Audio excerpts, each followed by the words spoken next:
All right. Welcome, everybody, to an episode of Sports Drive. I am your host, Ian, along with my co partner here, Tanner. Hello. Tanner, how are we doing this afternoon? Pretty good. How are you? Good. Looking forward to the second half of the first week of the NFL tomorrow. I am so excited. It's been a long time coming. Been waiting for the NFL to start since it's ended last year. Unfortunately, the Kansas City Chiefs won the Super Bowl last year, and they also beat up on the Texans on Thursday night. Yeah, that game it ended a lot closer than what it truly was. If you actually watched the game, you would realize that final score does not truly reflect what the game was. The Chiefs just absolutely dominated the Texans in all facets of the game. Well, right, and with what's going on right now in the United States, there's been a lot of NFL analysts that have said, the first couple of weeks here might be a little bit sloppy, because there was no preseason games. Yep. They had a really reduced training camp, a lot of social distancing. Yep. I don't know. I think the game flowed pretty well on Thursday night. Yeah, I thought it looked really well. Yeah. What they did before the game with all the social injustice stuff that they did, I think the NFL is going about this the right way. Yep. I think that moment of unity was nice. But uh, those fans booing the moment of unity after the national anthem, Yeah. really good Well, look. I don't know if you know this about Kansas City Chiefs fans. And me being a Denver Broncos fans, man, they're all just a bunch of garbage cans. Yeah, Every single one of those Chiefs fans, man, they're ugly people, man. And for them to do something like that on the national stage is disgusting. So yeah. I don't know. I guess nothing should really shock me in today's climate, everything that's going on, and the way 2020 has laid out so far. I don't even want to talk about 2020 right now, man. Two of my It's guys out on my team right now. What am I gonna do? Von Miller's out for the year now. Cortland Sutton's day to day. I don't know, man. I'm like I said, I'm looking forward to the second half of the first week of the NFL season starting tomorrow. And your boy Dalvin Cook got extended. yes, sir. How do you feel about that contract extension? I mean, it could be a whole lot worse. He got a lot of money, but not even 50% of it's guaranteed, which is good for the team. And after about 5-10 minutes after the story broke that he got his extension, it came out that Kendricks actually restructured $6 million of his deal to free up money for Cook. Well, you see, and that's what they call being a team player right there. Yep. I love Dalvin Cook. He was on my fantasy football team last year.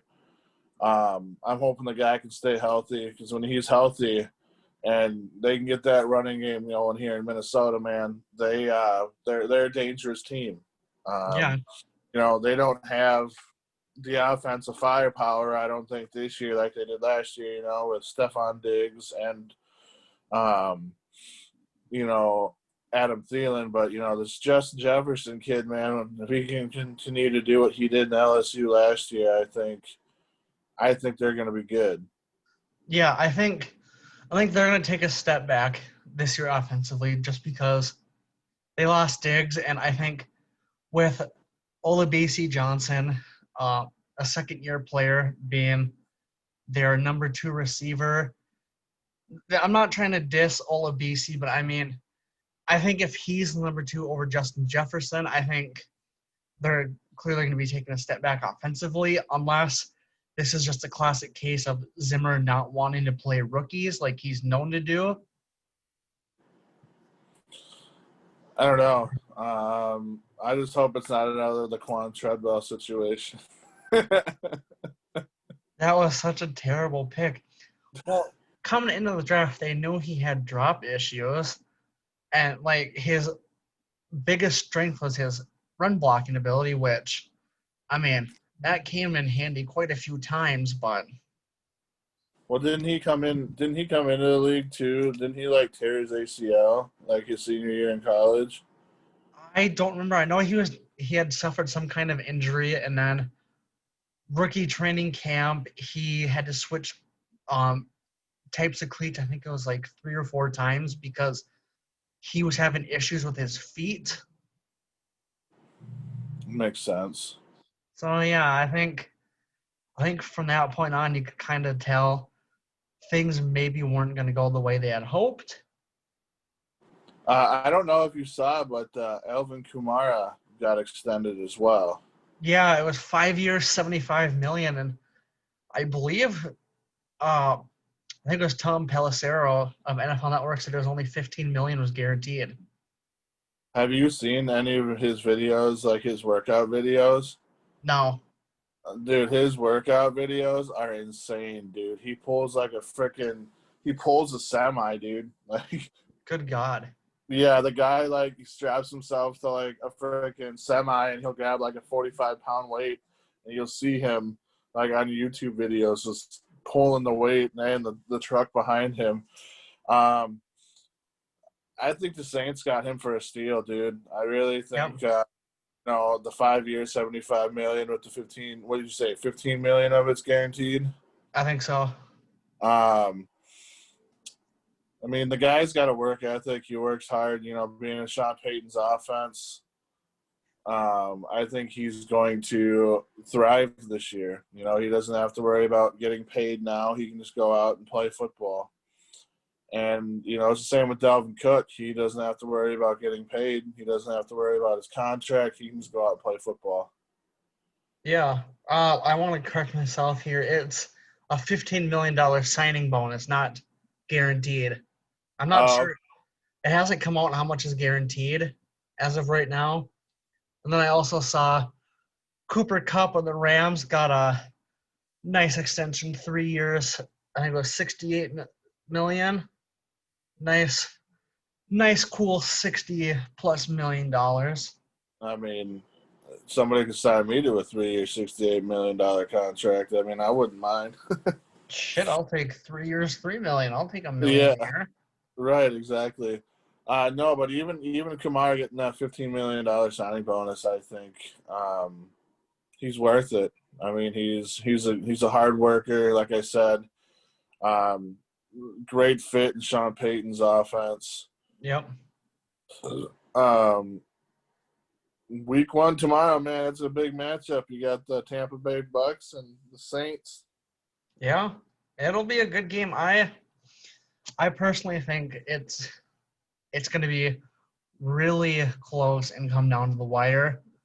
Uh, there's talk that Mike Evans could be playing on Sunday, but I think Tampa Bay would be kind of dumb to play him, being as he's dealing with a hamstring injury, and those tend to linger. And Yeah. you don't want to lose your best receiver for multiple weeks. I'd sit him now, have him for the end of the year when games really start to matter more and more. Yeah, and I think a lot of the matter more after the team's bye weeks. Yep. Getting in, closer to week 10, 11, 12. I think it's the same with Denver too, with Cortland Sutton. I think they need to, let this young receiver core come out and show what they can do. I mean, they got Jerry Jeudy, they got KJ Hamler, Deshaun Hamilton still there, Tim Patrick. You still got Noah Fant. Yep. You know, spread some of these guys out. Let Melvin Gordon and Phillip Lindsay do their thing. And, you got 2 guys right there who have been in the league for a while now, and let them lead by example. You know, it's that next man up mentality, like that text message I sent you earlier about, Yeah. you know, Von Miller being out. You know, the defense is just going to have next man up. That's all. It's all it is. Yeah. That Instagram he made about what would Mamba do kind of makes me believe he's thinking about potentially playing through the injury, which would sure be Sutton. something. You're talking about Sutton or Miller? Miller, Oh, he'd made an Instagram post, captioned it with "What would Mamba do?" and there people are kind of talking like maybe he's considering playing. well, you see, I don't even really know how bad the injury is. All I know is it was an ankle injury of some sort. From what I heard, um, I believe they said the ligament rolled under one of the bones in his foot, and yeah, probably not the best idea to try and play through that. Yeah, but I really think that, you know, he thinks it's a make it or break it year because, you know, he's, you know, last 2 years of his contract. Um, you know, I feel like he thinks that Denver's going to ask him to take a pay cut next year or they're going to release him because Mhm. if they release him next year, they only have to pay $4 million in a cap hit for him. And Yeah, that's $1 million that they can take and put towards somebody else. yeah. You Um, know, because, you know, Drew Lock's going to need to be extended. Sutton's going to need to be extended. You know, they have other places they can take that $14 million. So, yeah, I could see them potentially working on D line too. I'm not sure how much of a strength their D line is currently. I know your linebackers are good. we have Jarrell Casey and Shelby Harris. Our defensive line is actually a lot better than it has been in years. Okay. You know, minus Derek Wolf, but you know Yeah. he was such a hit or miss player anyway. So, um, but yeah, week 1 tomorrow, man. Start of the regular season. Let's get this thing going.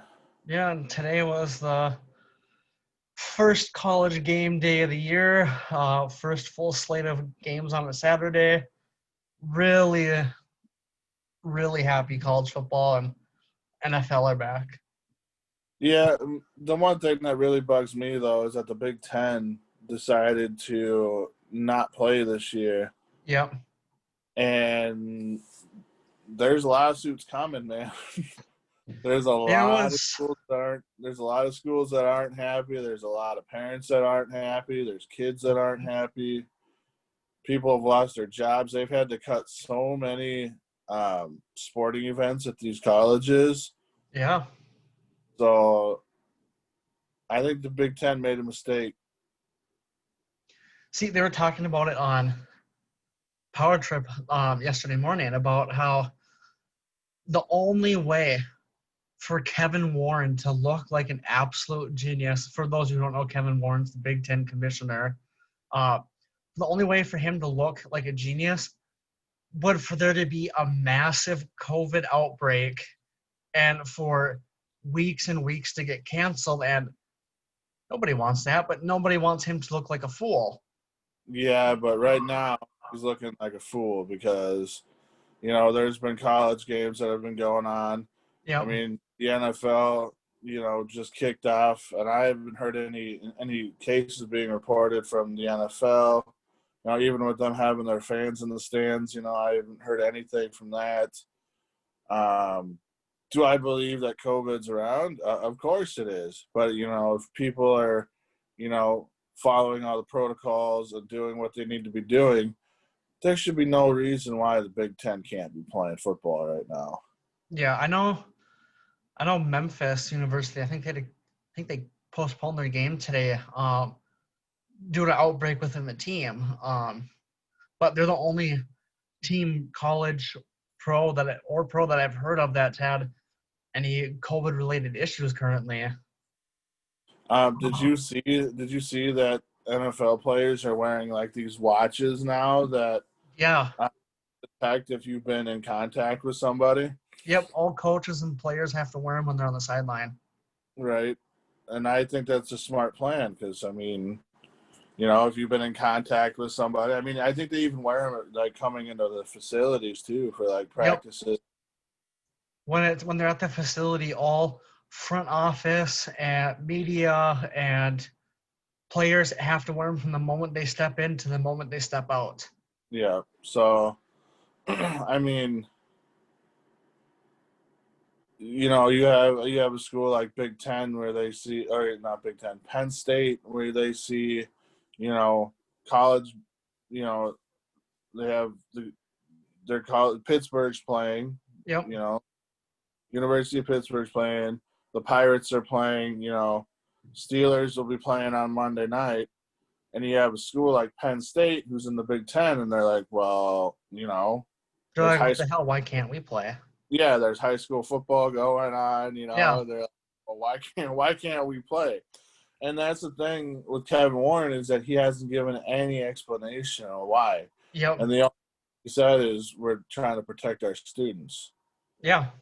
which And I mean, part of me understands, but another part of me is like, you know, these kids pay to go to college. You know, like yeah, a lot of them get, you know, grants and scholarships and full rides through school, but like I said, they've had to cut sports in schools because they've lost money, yeah, and football is their biggest revenue in every college campus. I know. Well, and then it's the same thing with college basketball. There's people have been saying, well, there better be college basketball this fall. Which then, if there's college basketball, it's gonna be like, okay, then the football players that didn't get to play, like, well, why weren't we able to play if the basketball players were able to play? Right? That's okay. I don't know if I'd really want the Gophers playing football this year anyway, because you know Shad Bateman's not going to play. So I think I think under normal circumstance, uh, with the Gophers at full strength, everything, potential. I'd probably say top 15, top 20 draft pick quarterback, top top 3, top 4 wide receiver in the draft class. I truly think that this year they would have had a legitimate shot at making the playoffs. yeah, and I 100% agree. I mean, what PJ Fleck has done here in Minnesota in his short time, bringing in the kids that he's brought in, having these kids buy into his system, you know, has been absolutely fantastic. And I have so much respect and so much love for PJ Fleck. Yeah, Uh, you know, and he deserves every single penny of what he's making at the university right now. So, yeah. Let's see. Moving on to the rest of the NFL. There was a report that came out today from a Minneapolis-based reporter, Darren Wolfson, that former cornerback Terrence Newman is potentially looking to make a comeback. There's reportedly been belief that he has been in contact with Mike Zimmer and told him that if for any reason they need a safety at any point to give him a call, which would make sense being as Newman played under Zimmer for years and years in Dallas, Cincinnati, and Minnesota. the dude's like 90. He literally hasn't played since 2017. I mean, if the guy's still working out and he feels like he can still play, I mean, let the guy play. But, Yeah, you know, it's kind of like the whole Terrell Suggs thing, too. I mean, the guy's 37, 38 years old. If he feels like he can still play, yeah. let him find a team he can you know, he can contribute on. Titans' first-round pick, offensive lineman Isaiah Wilson, was arrested yet again, this time for DUI. Uh, Unclear what the Titans plan to do with him. I would believe there's going to be some form of discipline within the organization with him, whether it be suspension or something like that. Will remain to be seen, but not a good look for him right now. No, and, you know, usually not trying to make excuses for the guy, but maybe he's got something going on in his family. It's causing him, some stress. Maybe he needs to go see like a counselor or something, or get himself into AA. Maybe the guy just needs help. You never know. Let's see. Let's see. What was he registered? He blew a .107 and a .113. And obviously the legal limit's a .08. And Man. he was arrested at 1:28 a.m. Eastern time. I believe Tennessee's Eastern time. Yeah. Let's see. What was he arrested for before? It doesn't. I don't remember what it was, but I know it says here that he had received a trespass warning for attending an off-campus party that violated curfew guidelines at Tennessee State University back in August. Huh. Well, you see, that's just that's just not using your brain right there. No. You gotta figure out, like I said, what's going on with the guy. If he's got something going on with his family, friends. Just you got to figure out what's going on. If he just thinks he can get away with it because he's a professional athlete now. You never know with these guys. A lot of them come into the league, no money, you know, bad situations, a lot of poverty coming into the league. So, well, it'll be interesting to see what happens with that. Get the full story from that. Next, Zach Ertz has been very vocal about his displeasure with the Eagles. They recently offered him a contract with apparently much less guaranteed money than what they had offered him last November.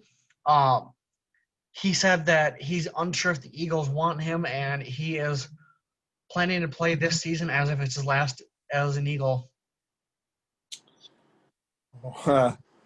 Well, this is coming from a guy who's been hurt a lot, right? Like Zach Ertz, can't. Yeah, he's been hurt, but it's usually smaller stuff where he'll try to play through it. He's had a couple big injuries, but I mean, he hasn't missed too terribly much time. When he's on the field, he's the third best tight end in the league, and it's no one's even close to being third best with him. Right. Well, and I agree 100%, but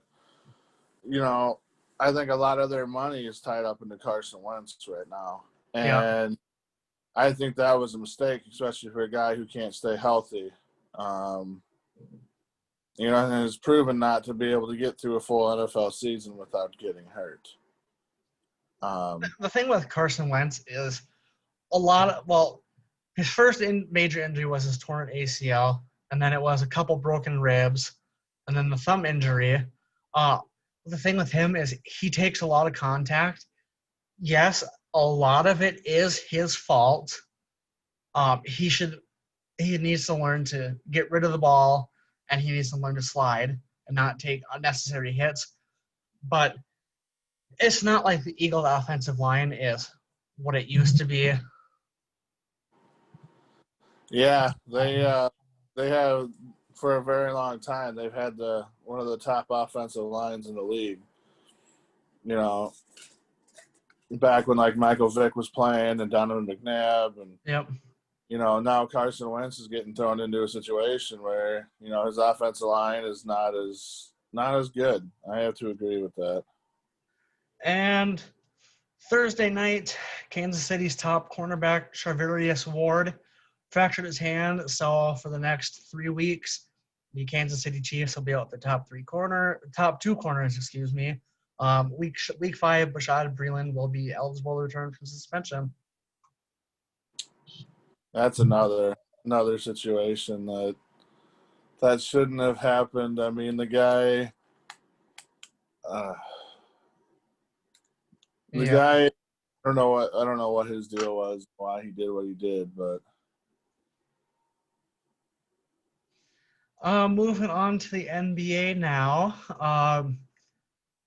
Yesterday, Daniel House Jr.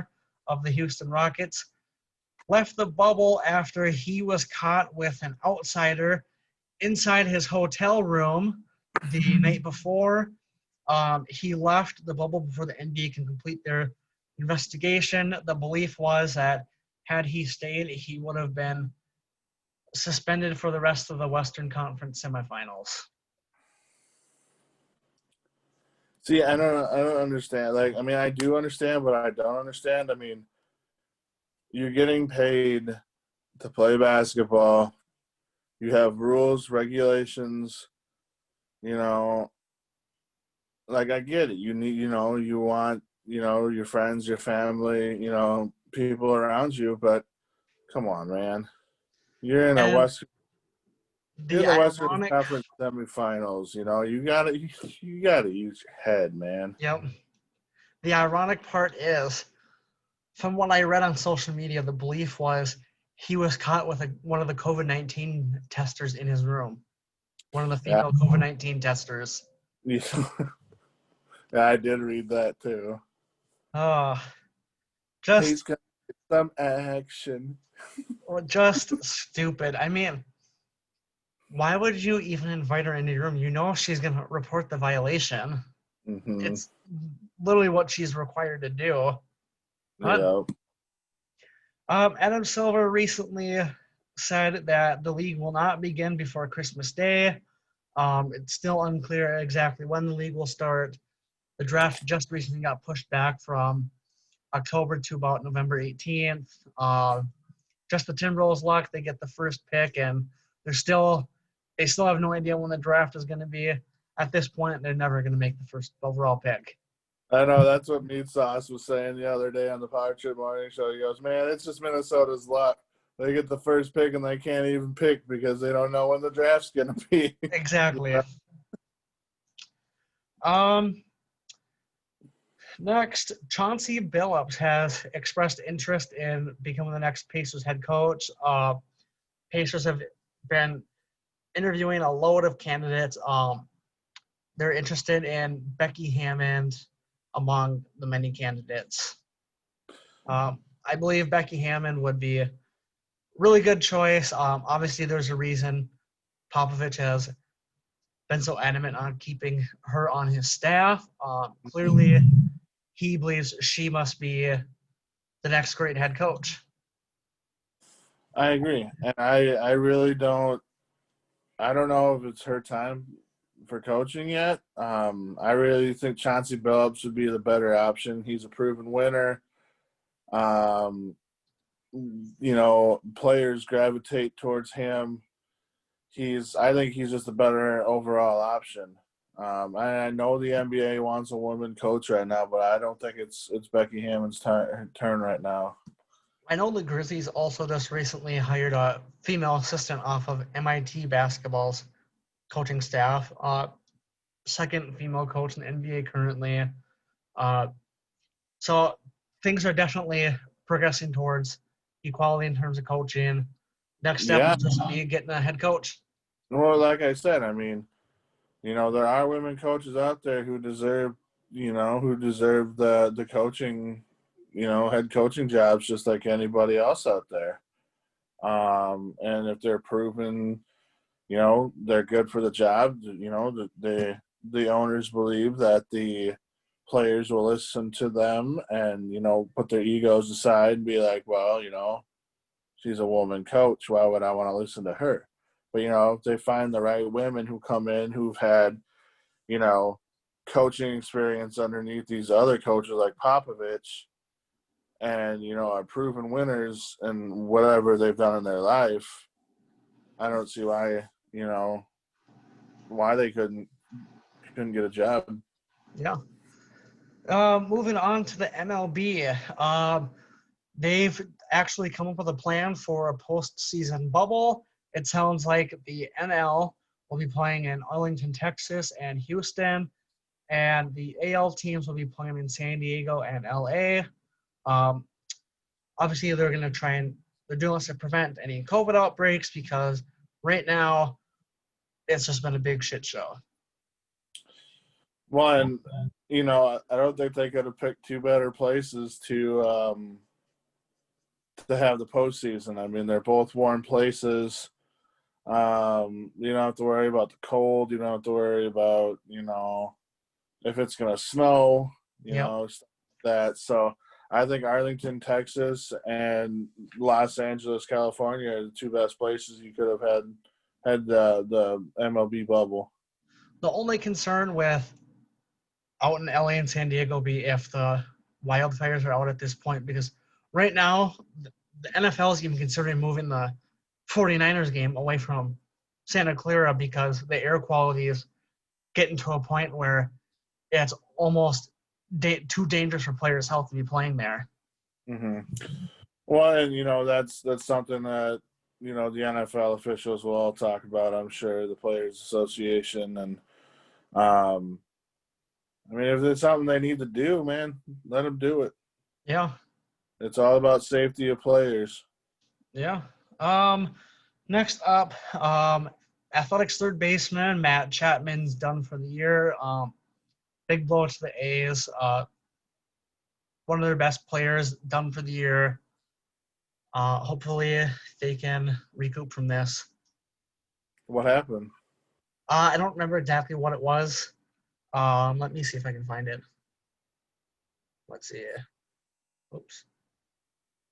Yeah, because that's a big blow for the Athletics, man. He's definitely a top 5 third baseman in the league. So he is having season-ending hip surgery Monday. Ooh. Yeah. Hips are big. Hips are big for baseball players. So. Oh yeah. Tonight, fans will be flying a giant Astros cheated banner over Dodger Stadium before the game, which I find absolutely hilarious because nobody's going to let the Astros live down what happened. Well, I mean, I don't know if you've noticed this year, but Marwin Gonzalez has been really struggling with the Twins, and I think a lot of that has to do with him coming from Houston when they cheated that year. Yeah, I mean, he wasn't terrible last year, but I mean, obviously he hasn't been what he was in that year in Houston when he left and Minnesota gave him that money, but I think he's given to Minnesota about his money's worth. Yeah, but you're talking about a guy who's supposed to be a utility player, who's supposed to be able to come in and play, at the drop of a hat, and you rely on him to, try to produce runs, and he struck out I think like 2 or 3 times last night, and it's hard being a Minnesota fan to get behind a guy like that. Yeah, the only thing with him is he's still a good defender. I mean, he can literally play entire infield minus catcher, and he literally plays everywhere except for catcher and center field. That's literally what he can do.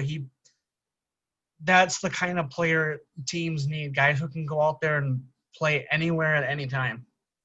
And I suppose when you have an offense like or a lineup like ours, if the guys can stay healthy, you don't need everybody in the lineup to produce runs. So yeah. Giants versus Padres game was postponed because a Giants player tested positive for COVID. Just a precaution. They don't want to risk spreading anything just in case another player were to test positive. I think that's really smart that they're taking that precaution because they can just make it up again tonight. Mm-hmm. I don't know how I feel about the 7-inning games, though, man. I think they're really weird. I think it's smart. It saves your pitchers and saves your bullpen, but it's strange. Just like I think just for this year, I think the starting with a guy in second extra innings rule is good for this year, but every other year, I think they just need to cut that. It's terrible. And to cap off the MLB news, last night Mets and Yankees players were given their choice between NYPD and NYFD hats in honor of 9/11. I believe everyone across the MLB, NBA, NHL honored 9/11 with a moment of silence. As far as I know, there was no issues. I didn't see anything. Oh, so and so knelt or raised a fist. I think everything went as planned. Yeah. You know, watching the Twins game last night, you know, and then being able to beat Shane Bieber, which is, you know, hard for anybody to do nowadays, Yeah, was good. I don't know what's going on with Taylor Rogers this year, but I mean, the guy's struggling. he really is. I don't know if it's, you know, because of the reduced COVID season or what the deal is, but I mean, they got to do something with him. I mean, Sergio Romo, you see, he almost started a fight with Lindor last night. Yeah, I saw Baldelli wasn't really happy that he was drawn back and forth with Lindor, but it's part of the game. Players are enthusiastic. Players are intense. They take the game seriously. And stuff like that's going to happen. Well, yeah, and you know, uh, Dick last night was saying that you know it's a lot. Lindor has a lot of frustration going on right now. You know, he's having a hard time, or the Indians are having a hard time producing runs, winning baseball games. Um, you know, Minnesota beat them last night. I think the White Sox lost last night. They actually won. Detroit had a guy on, I believe it was second with 1 out, and they couldn't capitalize on it. I thought the White Sox lost to Pittsburgh last night. No, they played Detroit and they won 4-3. I guess I must have saw a different score from a different day then. That Um, happens. no, but it's coming down to the wire, man. You It know, really is. typical Twins fashion. You know, they got to find a way to win. You know, they got the tough part of their schedule coming up. You know, they've got two more with Cleveland, and then they go to Chicago where they play both the Cubs and the White Sox. You know, they got a 7-day road trip in Chicago. So Yeah, I believe this 10-game stretch, the 4 with Cleveland and then 3 with both Chicago's, I think this is the 10-game stretch that will decide the division. I believe if Minnesota can keep capitalizing on Cleveland and they take at least 2 out of 3 against the White Sox, I believe they have the division on lock. and um, you know, the Chicago White Sox are known for making mistakes, especially late in the season. And if the Twins can capitalize on them, and if Nelson Cruz can continue to crush White Sox pitching, you know, anything's possible. Yeah. And to beat a game, and to, like I said, and to beat a guy like Shane Bieber last night, you know, has to put a lot of confidence behind your team. So, Yeah. I think seeing this White Sox team doing what they're doing is pretty special. Nobody really gave them a shot to compete for the division just because they're so young and so inexperienced. But I believe at some point down the stretch, their inexperience is going to show, and it'll end up costing them the division, whether it be us or Cleveland. yeah, and I think um, Cleveland's GM, you know, made a mistake getting rid of Clevenger. You know, that's going to hurt their rotation, I Yep. think. But I mean, you can't continue to rely on Bieber to, you know, pitch as many innings as he has been pitching, and to continue to be okay. Yeah. You know, go out, things happen. But hey, you know what? Let Cleveland, you know, make mistakes, and let Minnesota continue to take advantage of them because that's what they're gonna do. Yeah. Having Michael Pineda back in this lineup, he has been absolutely amazing the last couple times he's pitched for the Twins. I really think having him back going into the postseason is going to be huge for this team. Yeah. Whether we move a guy like Rich Hill to the bullpen, where he can be like a middle relief guy and, go with a four-man rotation. You got Kenta Maeda, Dobnak.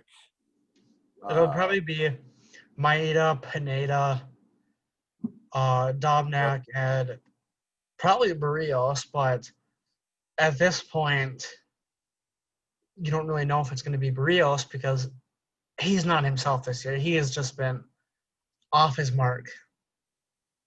I mean, he's been so up and down all year. I mean, he's had a couple of really good starts where, his sliders look really good.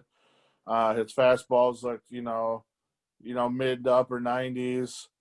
But, yeah, you're right. I mean, I think there's something going on with him. I don't know if it's, has to do with his contract or, if the COVID has, the COVID certain season has kind of messed with him. And, if you take a look, though, I mean, it's not just him. I mean, it's players all over the league that are struggling here. So, it's Minnesota's year to take advantage, man. Moving on to stats and scores from around the globe, well, around North America yesterday. The Minnesota Twins beat the Cleveland Indians 3-1. Kenta Maeda got the win. He's 5-1. Shane Bieber drops to 7-1. Catcher Ryan Jeffers and Byron Buxton hit home runs. Ryan Jeffers has been a nice surprise. Yeah, I don't know if you saw his home run yesterday, but it was a shot to left field, man. It was like 438 feet. That's what I heard. I can see why the Twins wanted him so badly in the draft. He's got a good bat. He's a really good defensive catcher.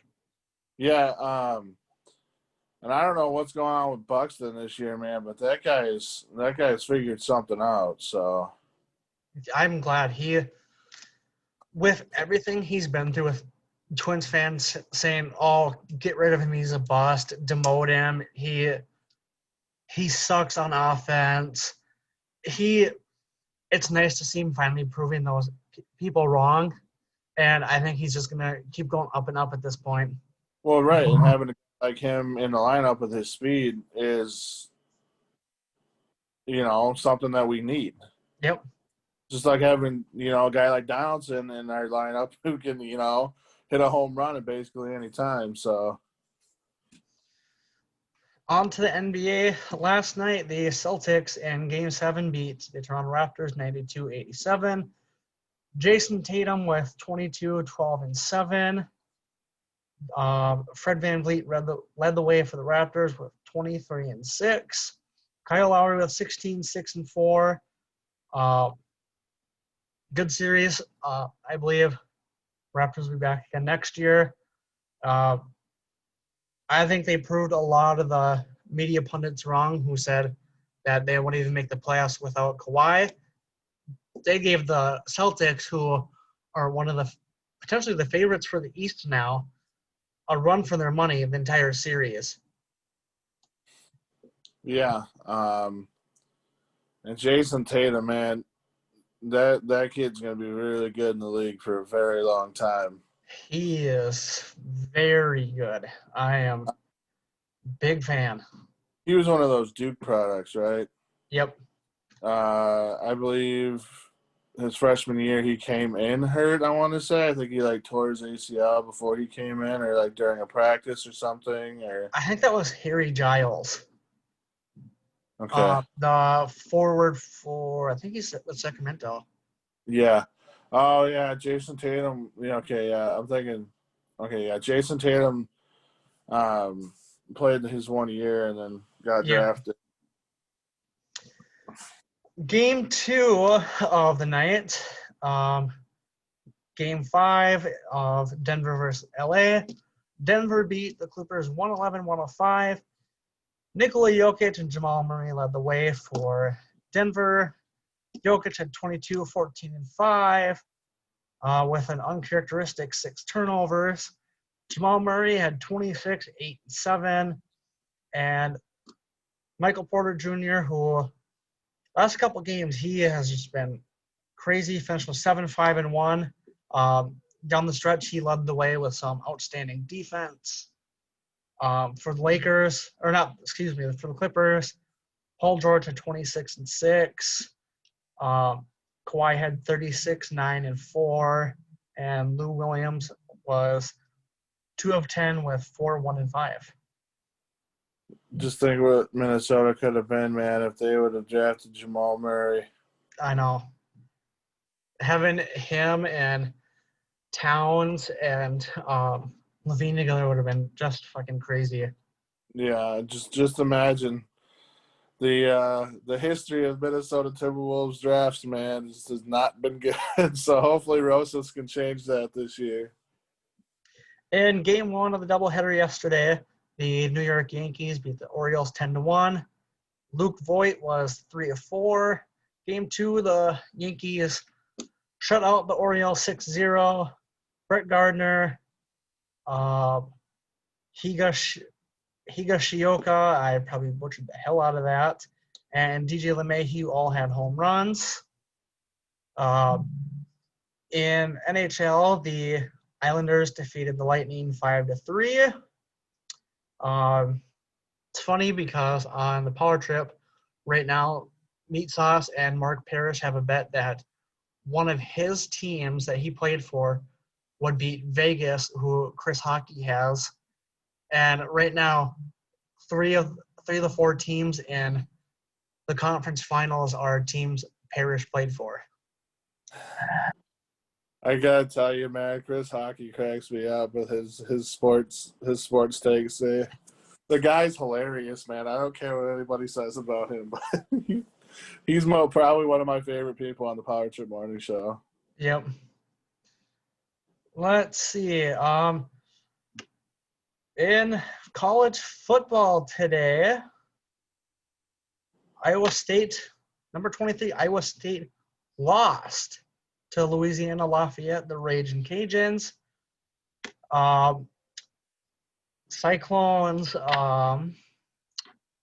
Brock Purdy did not look very good. 16 of 35, 145 yards and interception. QB for Raging Cajuns, which is Lewis, 13 and 21, 154 yards and a touchdown. Looked better, but neither team really did anything spectacular. Second game of the day that was completed, number 18 UNC beat Syracuse 31-6. Syracuse rolls with 2 quarterbacks, DeVito and Rex Culpepper. DeVito was 13 of 31 with 112 yards. Rex Culpepper was 3 of 7 for 22 yards. For the Tar Heels, Sam Howell was 25 of 34 with 295 yards, a touchdown, and 2 picks. Did you say Rex Culpepper? Yeah, it's not done. Unless this kid is like extremely light skinned, he's definitely not Dante's son. Oh, well, I mean, weirder things have happened. True. And the other game that is currently going, it is number 10 Notre Dame versus Duke. With 10 minutes left in the second quarter, Duke quarterback Chase Bryce is 7 of 14 for 112 yards. Ian Book for Notre Dame is 4 of 8 for 57 yards. And it looks like who has that touchdown? Running back Kyron Williams has Notre Dame's lone touchdown. On the slate for later today, we have number 5 Oklahoma versus Missouri State. Number 1 Clemson versus Wake Forest. Number 15 Oklahoma State versus Tulsa. And number 14 Texas versus UTEP. Oh, actually, Oklahoma State versus Tulsa was postponed, it says. Reason unknown. I'm sure probably COVID. Let's see. Today, In the NBA, we have Game 5 of the NBA or the Western Conference semifinals. It is the LA Lakers versus the Rockets. Lakers lead that series 3-1, and that game's at 7 p.m. on ESPN. Right now, the Orioles are right now the Orioles and the Yankees are tied 1-1 in the top of the 8th. The Twins take on the Indians at 7:07 p.m. Athletics and Rangers at 4:05. Braves and Nationals at 5:05. Reds and Red Sox at 5:40. Cubs and Brewers at 6:10. White Sox and Tigers at 6:10. Dodgers and Astros at 7:07, and Angels and Rockies at 7:10. Sunday for the NFL, excuse me. Packers Vikings, Cardinals Niners, Bears Lions, Browns Ravens, Colts Jags, Dolphins Patriots, Eagles versus the football team, Jets versus Bills, Raiders versus Panthers, Seahawks versus Falcons, Chargers versus Bengals, Buccaneers versus Saints. Sunday night game will be Cowboys Rams. On Monday night, we have the Steelers versus the Giants in the first game at 6:10, and the second game will be at 9:20, and it will be Tennessee Titans taking on the Denver Broncos. And in both those games, the away team is the favorite. Well, Denver was favorite until Von Miller got hurt. So Yeah, that makes a huge difference. well, I mean, Von Miller single-handedly shut down what's his name? Derrick Henry basically by himself. So, and Derrick Henry's a monster when it comes to running the football. So we'll see. Yeah, and for the lone NHL game tonight, it will be the Golden Knights taking on the Stars. Dallas leads the series 2-1, and that game will be at 7 p.m. on NBC. Go Dallas. Hell yeah, go Dallas. Actually, no, go Vegas. Dallas is in the same division as the Wild. Yeah, but I got a friend from Texas, so go Dallas. Screw it, go Dallas. I want Mark Parrish to win that bet. All right, man. We got anything else on the docket this afternoon? Let's see. Let me think here. No, I guess just NBA is planning to allow in-person interviews of draft prospects, which is pretty impressive. Pretty good now. Positive step forward. Yeah, well, like I said, week 1, second part of week 1 starts tomorrow. Let's get into this NFL season. Yeah. That's going to end our show today.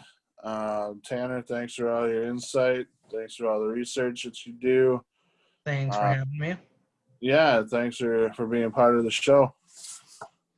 All right. Anything else you want to say? I'm all good, man. All right.